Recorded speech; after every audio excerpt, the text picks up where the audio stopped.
ஒரு விஷயம் சொல்லணும் மச்சி. ஒரே சந்தோஷமா என்ன விஷயம்? கமிட்டட் ஆயிட்டா மச்சி. உண்மையாவா? ஆமா மச்சி. எப்படிடா உனக்கு அந்த பொண்ணுக்கு உன்னை பிடிச்சது? என்ன மச்சி பொறாமையில பேசுற மாதிரி பேசுற? பொறாமையில பேசல, விடு அதை விட்டுரு. ஆனா ஏன் பிடிச்சது அந்த ரீசன் மட்டும் சொல்லு. ஒரே ஒரு ரீசன். எப்படி இம்ப்ரெஸ் ஆச்சுன்னு கேக்குறீங்க? ரொம்ப அப்படியே உன் மேல அப்படியே அளவு கடந்த லவ். அது வந்து என்கிட்ட இருக்க தாடி தான் ரொம்ப பிடிச்சிருக்கா மச்சி. அதான் தான் இம்ப்ரெஸ் ஆயிடுச்சு மச்சி. தாடி பார்த்து தான். இந்த கேஜிஎஃப் தாடி. ஆமா மச்சி. என்ன மச்சி ஷேப் வச்சிட்டு வந்தா?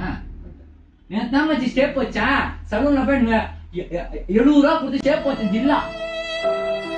அந்த ஷார்ப்னர் பிளேடு தான் நானே வச்சு விட்டுருக்கேன்.